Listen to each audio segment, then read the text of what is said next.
Hey everybody, I'm Mike Iaconelli. Welcome to a brand new edition of In the Shop. But look around. Obviously, we're not in the shop today. We're out on the lake to talk about a really key pattern that happens all over the country. And it's how to creek fish, okay? How to fish a creek. You know, when you think about patterns that develop, especially when it gets hot, there's three main things that happen. The fish go deep, the fish bury under thick cover in shallow water, or the last one, the fish move toward current. And creeks can be a great spot any time of the year, but in the summer when it's hot, in the fall when the bait's migrating, creeks can be dynamite. We're going to head up in this creek in a second, but if you look at the mouth of this thing, you know, creeks are basically incoming flows of water. People also call them drains. They also call them runs. Some people call them inflows. But if you look at them, a lot of times they're tributaries that feed into the body of water you're fishing. It could be a reservoir. It could be a lake, it could be a pond like we're fishing today. But this creek is what feeds this particular pond we're on today. Some of the things this creek is going to offer fish that's unique to the rest of the fishery is it's always going to have a little current, a little flow. This creek is also going to provide shade. You're going to see trees that overhang that are providing shade. And this creek is going to provide a lot of bends in the creek. And as we get around these bends, you're going to see that every time the creek bends, there's deeper water. And that's a washout from where the current over the years has scooped out a little depth on those bends. So you've got current, you've got oxygen, you've got bait, you've got shade, and you've got deep water. Because of that, they're all the elements that are going to attract bass. As we go into this creek and start fishing, I really want to focus in on showing you some of the key targets and key spots that these fish are going to get in. When I'm creek fishing, I like to carry a combination of power fishing lures and finesse lures to show them some different stuff. So we're going to start power fishing. If we don't catch them, we're going to switch to finesse. But for sure, these are two of my favorites for when I'm creek fishing. We've got a missile jig mini flip. It's a compact jig. This is a 1/2 ounce jig in a bluegill color, crawfish color. And then we've got a flipping bait. You know, a lot of great flipping baits out there, from beaver style baits to creature baits. This is my favorite right here for creek fishing. This is a Pit Boss Junior. This is a Berkley Power Bait Pit Boss Junior. It's 3 inches. I got it rigged on a 3/8 ounce weight. I got it rigged on a 3/0 VMC flipping hook. Between the jig and this Pit Boss flipped, we're really going to be able to target a lot of the cover in this creek. All right, enough talking. Let's get these baits. Let's head in this creek and let me start showing you some of the key places that they're going to set up inside of the creek. Wow, look how deep it is right there. All right, here we are. We're going to enter this creek, and literally before I could even start explaining stuff to you, we got a bite already. And maybe this is a good spot just to show you some of the elements I'm looking for. You know, we just entered in this first bite that I got. You can see that there's a point of brush that sticks out. It's a little brush pile that sticks out here. And, you know, anything that sticks out in this creek, what it's going to do is it's going to provide a current break. If you look right now, this creek has very little flow to it. There's very little flow. We haven't had a rain in a while, but there is current. There is a little current. You can barely see it trickling out this way. So anything that sticks out is a current break, okay? A current break. You're going to hear me say this over and over. When we're fishing a creek, we always want to target current breaks. So here's another spot. If you look, you can see this other bush, little piece of brush sticks out. Provides a break for the current, provides a little shade, okay? And these are the kind of areas that I'm going to target in this creek. Let me get this out. There.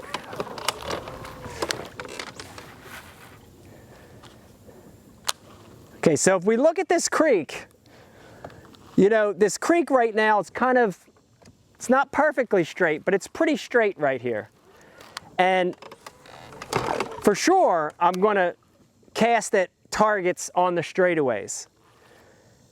But I want you to look up ahead at me and see something that's so key in creeks. This is so key.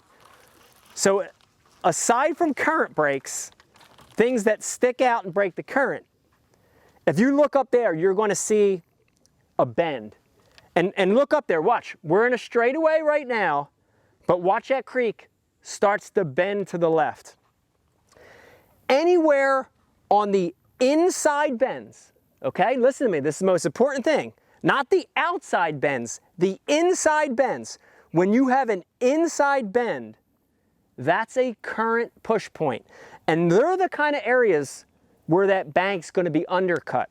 So right now, we're in a straightaway. This water's about 2 to 3 feet deep. But in that bend, because it has all that current push from years and years of current push, it has washed a trough under that bank. It's an undercut bank. And we've got 4 to 6 foot of water under that. So for sure, I'm fishing things that stick out, that provide a current break. I'm fishing shade. A lot of those same targets that are making current breaks are providing shade. Another current break with shade right there.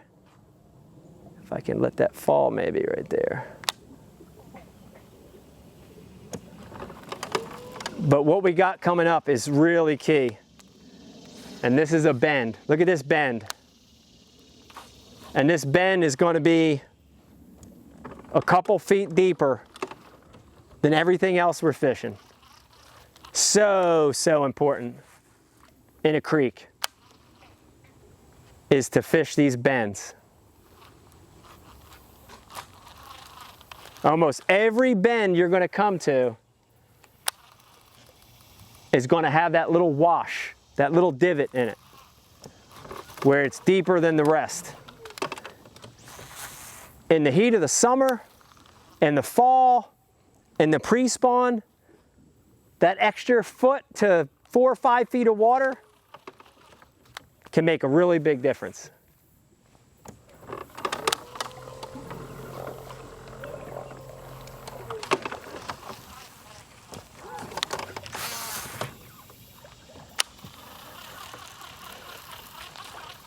So see what happens is it switches back right here. See, that bends there, and then it starts to bend this way. See it? The bend hits there, then it turns and starts bending this way. So I switch banks. See, I switch banks because I always want to be on that inside channel bend. The channel bend on the inside, not the outside, the inside. That's always going to have the deeper water. So I just switch banks. Not that I'm not looking at these straightaways. I'm still looking at straightaways, right? And I'm still trying to fish current breaks and, you know, isolated pieces of cover on the straightaways. But the channel bends, I'm spending way more time and effort on the channel bends for sure. Deeper water touches.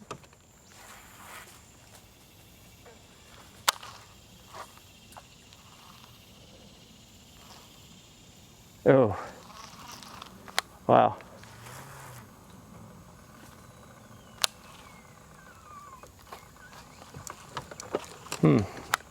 This is the kind of bush right here. Look at this. Sitting on a channel bend. Look how deep it is right there. That's 4 or 5 feet right there. God, look at all that shade too. And I'll throw it right in the heart of it. I'll start on the outside. I'll start on the outside and make a couple easy casts, and then I'll work my way in. Here's another one. Look at that, start on the outside of that bush. There it goes. Big one on the channel bend. Good giant. There it goes. Exactly what we were waiting for. There you go. Okay, perfect. Perfect. Perfect, y'all. Perfect, y'all. Listen to me. Look at that. First of all, look how he ate it. Look at that big healthy fish. Feel him. Feel him. Come with me and feel him. Can you feel that? That fish is cool. He's cool to the touch. You know why? The water temperature up here is 4 degrees cooler than the main lake, okay? Why creek fish? Why fish in the creeks? Cooler water, oxygen, bait, cover, shade, and depth change. He ate that. Look at it. It's got kind of a crooked face. He's caught before. He ate that. That's a 1/2 ounce missile mini flip jig. It's just in a bluegill color. I got a Berkeley chigger crawl trailer on there in a color called Grunge, 3-inch trailer. And really nice solid fish, a little beat up, but solid fish. And if you look, we switched bends. We were on an inside bend, it switched. Now this is the inside bend, so we switched with it. Always has the deeper water, and I'm fishing these 2 bushes. Look at this bush. And the bush up there provides a current break, provides shade, and that's the result right there. Man, we're gonna continue to fish up here. Thank you. We're gonna continue to fish up here for a little bit and hopefully catch 1 or 2 more. But if we don't, this is why creek fishing is so good. Almost every place you're gonna fish is gonna have some kind of creek. Use a combination of power baits and finesse baits, but target the bends, target things that stick out and break the current. Shade and bait, you mix all that together and you're gonna catch some really big bass. Listen, I hope you enjoyed what you've seen here today. Great lesson here on creek fishing. If you did, take a second, do me a favor, mash that subscribe button. We got a lot more great videos coming to you. If you're already subscribed, tell a buddy about Mike Iaconelli Fishing on YouTube. We're gonna have a lot of fun over the next couple weeks. I hope you enjoyed yourself. Good luck and good fishing. I'm gonna keep creek fishing right now. Dude, that didn't take